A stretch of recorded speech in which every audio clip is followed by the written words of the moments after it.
As we look ahead, moving closer and closer to 2026, is a perfect time for us to pause, reflect, and prepare our hearts for what's to come. We all carry baggage, things that weigh us down and keep us from fully stepping into the future God has planned for us. Today, I want to talk about 3 specific things that God is calling us to let go of before we enter 2026. These are UND's good ideas.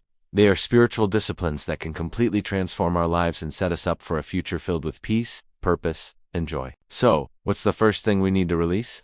It's the weight of past mistakes. How many of you are still haunted by something you did years ago? A decision you regret, a word you wish you could take back, a failure that still stings. We replay these moments in our minds, letting them define who we are today. But here's the beautiful truth. God doesn't see you through the lens of your past failures. In Isaiah 43:80-19, God says, "Forget the former things. Do not dwell on the past. See, I am doing a new thing. Now it springs up. Do you not perceive it? I am making a way in the wilderness and streams in the wasteland." This is a direct command from God. Forget the former things. He's not just suggesting it. He's instructing us to let them go. Why? Because holding on to past mistakes keeps us from seeing the new thing He is doing in our lives right now. It's like trying to drive forward while staring in the rearview mirror. You're going to miss the road ahead, and you're bound to crash. When we fixate on our failures, we are essentially telling God that His grace isn't powerful enough to cover our mess. We're saying that Jesus' sacrifice on the cross was good, but not quite good enough for that particular mistake. That's a lie from the enemy. The Bible tells us in 1 John 1:9 that if we confess our sins, He is faithful and just to forgive us our sins and to cleanse us from all unrighteousness.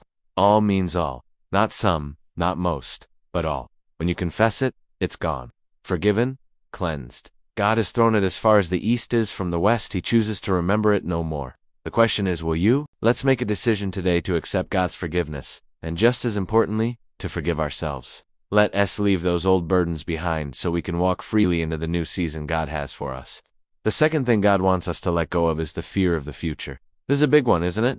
The world is so uncertain. We worry about our finances, our health, our families, our careers, the state of the world. Anxiety can be a constant, humming background noise in our lives, and sometimes it can become a deafening roar. Fear paralyzes us. It keeps us from taking risks, from stepping out in faith, and from trusting that God is in control. But what does God's word say about fear? Throughout the Bible, one of the most repeated commands is do not be afraid.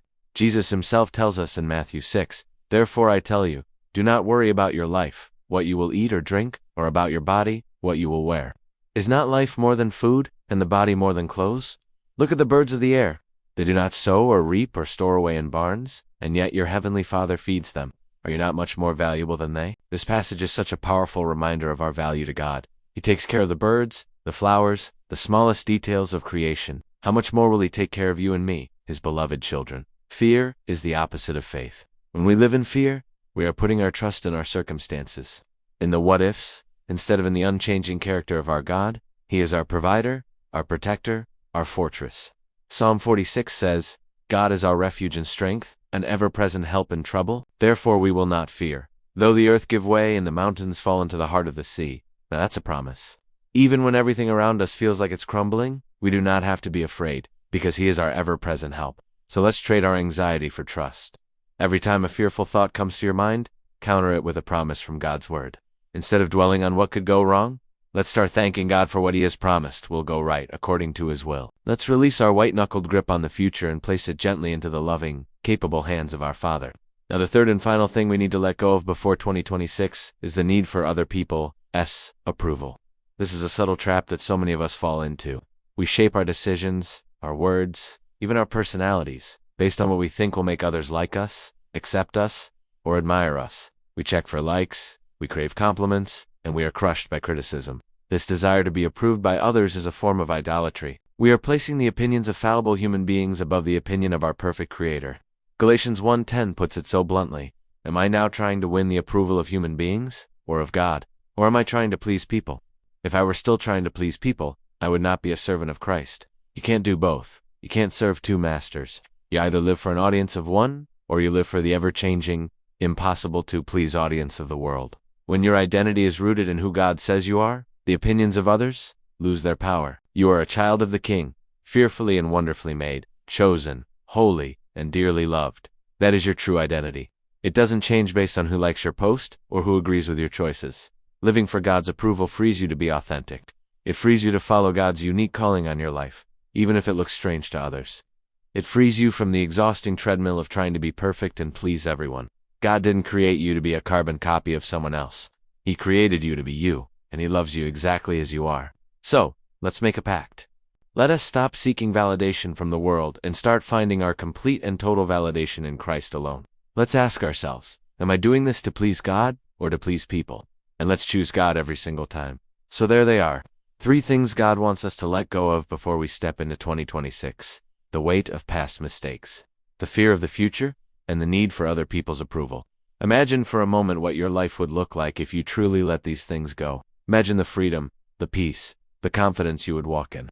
It's not just a nice thought. It's a real possibility through the power of the Holy Spirit. This isn't something you have to do in your own strength. It's a daily surrender. Every morning, you can wake up and say, God, today I release my past to you. I release my future to you, and I release my need for approval to you. I choose to walk in your grace, your trust, and your identity for me. It is a journey, and we're on it together. Let's start practicing now, so that when 2026 arrives, we are not dragging these heavy chains with us. We will be lighter, freer, and more ready than ever to embrace the amazing things God has in store. As 2026 approaches, remember this. God never calls you forward while asking you to carry what He already told you to release. What you leave behind may feel familiar, but what God has prepared ahead is far greater. Lay down the weight, release the offense, let go of the fear, because you cannot step into a new season with old chains still attached. The Bible says, let us throw off everything that hinders and the sin that so easily entangled, and let us run with perseverance the race marked out for us. Hebrews 12:1. So as you enter 2026, don't just change the calendar, change what you're carrying. If this message spoke to you, share it with someone who needs to hear it. Subscribe to the tonic for biblical truth and faith-filled clarity. Walk into 2026 lighter, freer, and led by God. Thank you so much for watching today. I hope this message encouraged and challenged you. If it did, please give this video a thumbs up and share it with someone who might need to hear it. And do you forget to subscribe and hit that notification bell so you don't miss our future videos. I'd love to hear your thoughts in the comments below. Which of these 3 things is the hardest for you to let go of? Let's encourage one another. Remember, you are loved, you are valuable, and your best days are ahead of you. If you've made it this far, it's not by accident. God is speaking to you right now. You've carried things longer than you were meant to. Pain that was never yours to keep. Fear that has spoken louder than faith. But God sees you, and He's inviting you into 2026, lighter than you've been in years. You don't have to walk this journey alone. Here at the Tonic, this is more than content. It's a place where Scripture speaks, faith grows, and hearts are reminded that God is still moving. If this message touched you, subscribe. Not for numbers, but so you don't miss the next word God may use to strengthen you. Step into 2026 knowing this. You are not forgotten. You are not late. And you are not walking alone. Let's walk this journey together with God leading the way. God bless you, and I'll see you in the next video.